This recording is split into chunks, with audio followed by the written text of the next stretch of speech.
Hello everyone. जय हिंद।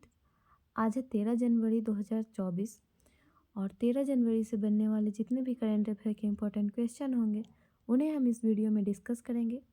साथ ही static revision करेंगे वन लाइनर फॉर्मेट में और लास्ट में मैं आपसे क्वेश्चन पूछूंगी, उसका जवाब आप कमेंट में देंगे। तो चलिए स्टार्ट करते हैं।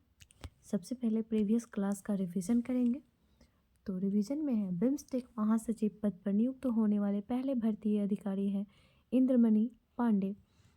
भारत की पहली अंतर्देशीय जलमार्ग विकास परिषद की बैठक प्रारंभ हुई है कोलकाता में।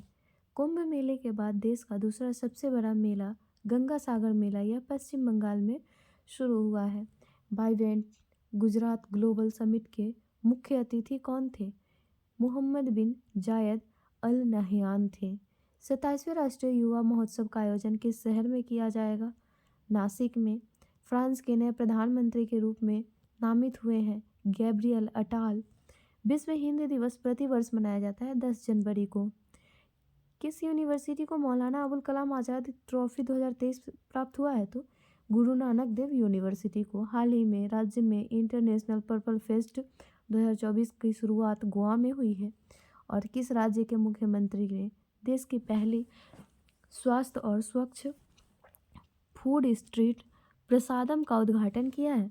तो यह मध्य प्रदेश सरकार के द्वारा किया गया है।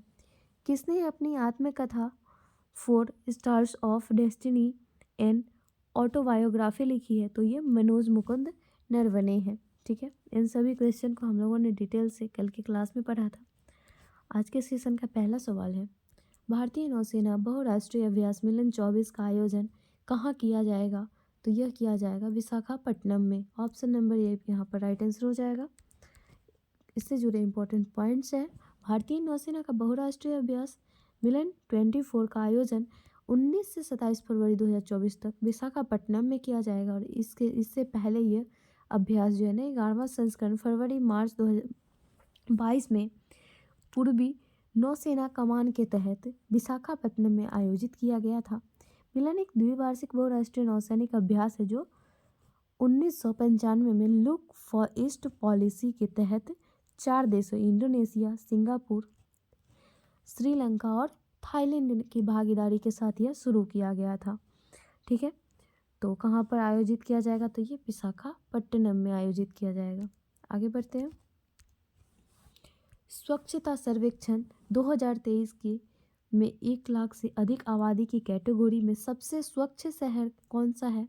तो इसमें 2 शहर है, इंदौर और सूरत। स्वच्छता सर्वेक्षण 2023 में 1 लाख से अधिक आबादी की श्रेणी में इंदौर और सूरत को देश के सबसे स्वच्छ शहर का पुरस्कार मिला और इंदौर 7वीं बार पुरस्कार प्राप्त किया है। इस कैटेगरी में नवी मुंबई भी तीसरी स्थान पे है। राष्ट्रपति द्रौपदी मुर्मू ने ना भारत मंडपम में स्वच्छ सर्वेक्षण 2023 का पुरस्कार प्रदान किया है। ठीक है, आगे बढ़ते हैं। नेक्स्ट क्वेश्चन है,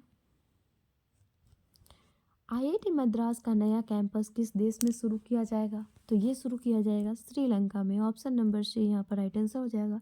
श्रीलंका के शिक्षा मंत्री डॉक्टर सुनील प्रेमजयंता ने यह कहा है कि श्रीलंका के कैंडी में आईआईटी मद्रास का नया कैंपस स्टार्ट किया जाएगा और यह प्रस्ताव श्रीलंका के राष्ट्रपति रानिल विक्रमसिंघे द्वारा वित्त मंत्री के रूप में पेश किया गया है और यह बजट 2024 का हिस्सा भी था। इससे पहले आईआईटी मद्रास के नवंबर 2023 में तंजानिया में अपना कैंपस शुरू किया है और इसका आंसर हो जाएगा श्रीलंका। आईआईटी मद्रास नया कैंपस स्टार्ट करने जा रहा है श्रीलंका में। चलिए आगे है, हाल ही में एआई ओडिसी किसने लॉन्च किया है? तो एआई ओडिसी माइक्रोसॉफ्ट ने लॉन्च किया है। और माइक्रोसॉफ्ट की जब बात आ ही गई है तो इसके सीईओ की भी बात कर लेते हैं। तो सीईओ इसके हो जाएंगे सत्या नाडेल। ठीक है, सत्या नाडेल हो जाएंगे इसके सीईओ। और उसके बाद है गूगल, तो गूगल के भी सीईओ हो जाएंगे सुंदर पिचाई। ये कौन है? तो ये भारतीय मूल के हैं, इसका नाम याद रखेंगे आप, सुंदर पिचाई। ठीक है, आगे बढ़ते हैं। नेक्स्ट क्वेश्चन है, हाँ इसका लक्ष्य है नवीन 1 लाख में से भारत में 1 लाख डेवलपर्स को नवीनतम एआई प्रौद्योगिकियों और उपकरणों में कुशल बनाना है। ठीक है, आगे बढ़ते हैं। हाल ही में वर्ष 2024 के पहले चक्रवात अल्वारो में ने कहाँ तबाही मचाई है? तो ये मेडागास्कर में तबाही मचाई है। 2024 का पहला चक्रवात है अल्वारो और यह मेडागास्कर से टकराया है। ठीक है, आगे बढ़ते हैं। 9वां भारत अंतर्राष्ट्रीय विज्ञान महोत्सव 2023 का आयोजन कहाँ होगा? तो इसका आयोजन हरियाणा में किया जाएगा। Option number C right answer हो जाएगा। भारत अंतर्राष्ट्रीय विज्ञान महोत्सव यानी इंडिया इंटरनेशनल साइंस फेस्टिवल 2023 का 9वां संस्करण यह 17 से 20 जनवरी 2024 तक हरियाणा के फरीदाबाद में आयोजित किया जाएगा। और इस कार्यक्रम में विज्ञान और प्रौद्योगिकी मंत्रालय और पृथ्वी विज्ञान मंत्रालय द्वारा भारत की सहयोग के आयोजन किया जाएगा। 9वां भारत अंतर्राष्ट्रीय विज्ञान महोत्सव 2023 का आयोजन सबसे बड़ा विज्ञान मेला है और इसकी थीम रहने वाली है science and technology, public, UltraTech and Amritkaal. पहला भारत अंतर्राष्ट्रीय विज्ञान महोत्सव यह आयोजित किया गया था 2015 में। ठीक है, तो अभी कहाँ आयोजित किया जा रहा है? तो ये हरियाणा में, याद रखेंगे आप लोग। आगे बढ़ते हैं। हाल ही में SC/ST छात्रों के लिए योग्यश्री पहल लाने वाली कौन सी राज्य है? तो ये है पश्चिम बंगाल। पश्चिम बंगाल के मुख्यमंत्री है ममता बनर्जी। हाल ही में योग्यश्री नामक एक व्यापक सामाजिक कल्याण योजना शुरू की है इन्होंने। उद्देश्य है इसका पश्चिम बंगाल में अनुसूचित जाति यानी SC और अनुसूचित जनजाति यानी ST के छात्रों के लिए मुफ्त प्रशिक्षण मॉड्यूल प्रदान करना। तो योग्यश्री पहल किसके द्वारा लाई गई है? पश्चिम बंगाल सरकार के द्वारा। नेक्स्ट है, कितने लोकसभा सांसदों को संसद रत्न पुरस्कार के लिए चुना गया है? तो 5 हैं। ऑप्शन नंबर डी यहाँ पर राइट आंसर हो जाएगा। 5 लोकसभा सांसदों को संसद रत्न सम्मान के लिए चुना गया है। संसद रत्न सम्मान पुरस्कार जो है ना, इस पुरस्कार में वैसे सांसदों को सम्मानित किया जाता है जिनका नाम संसद में सबसे अच्छा होता है। 17 फरवरी 2024 को राजधानी दिल्ली में यह समारोह होगा और इसमें यह पुरस्कार दिया जाएगा। आगे है सांसदों के नाम। सुकांत मजूमदार यह भाजपा पार्टी से हैं। श्रीकांत एकनाथ शिंदे शिवसेना पार्टी से। सुधीर गुप्ता भाजपा पार्टी से हैं और राम सिंह कोल्हे यह NCP पार्टी से हैं।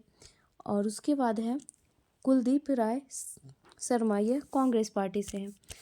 नेक्स्ट क्वेश्चन है, भारत में सबसे बुजुर्ग स्थल भालू का निधन हो गया है। भालू का नाम क्या है? तो भालू का नाम है बबलू। मध्य प्रदेश की राजधानी भोपाल में एक चिड़ियाघर है। सह पशु बचाव केंद्र में बहुअंग विफलता के कारण 36 वर्षीय नर स्थल भालू की मृत्यु हो गई है और बबलू नाम का यह भालू वर्तमान में भारत देश के कैद में रहा सबसे बूढ़ा भालू था। तो इसका आंसर हो जाएगा बुजुर्ग स्थल भालू का निधन हो गया जिसका नाम था बबलू।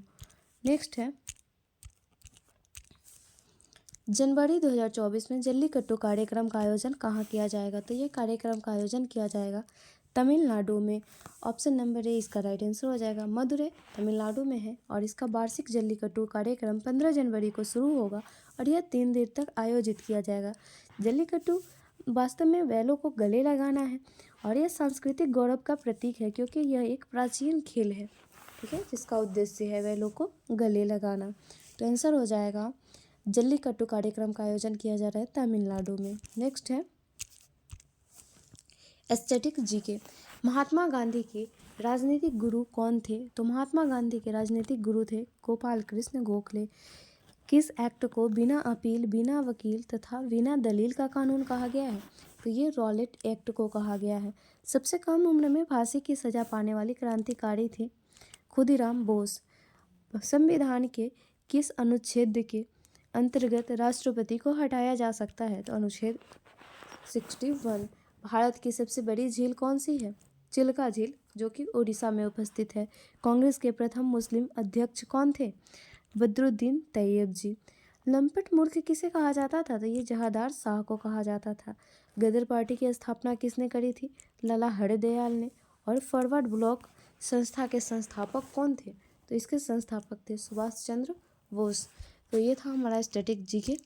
और सबसे पहले मैं बता दूं कि पिछले दिन जो क्वेश्चन पूछा गया था, हाल ही में किस देश के हिम तेंदुए को राष्ट्रीय प्रतीक बनाया गया है? तो ये किर्गिस्तान में हिम तेंदुए को राष्ट्रीय प्रतीक बनाया गया है। और आज का सवाल है आप लोगों के लिए, इंडियन ओलंपिक एसोसिएशन के नए सीईओ कौन बने हैं? तो इसका आंसर आप कमेंट बॉक्स में ज़रूर देंगे। मिलेंगे नेक्स्ट वीडियो में। Thank you so much.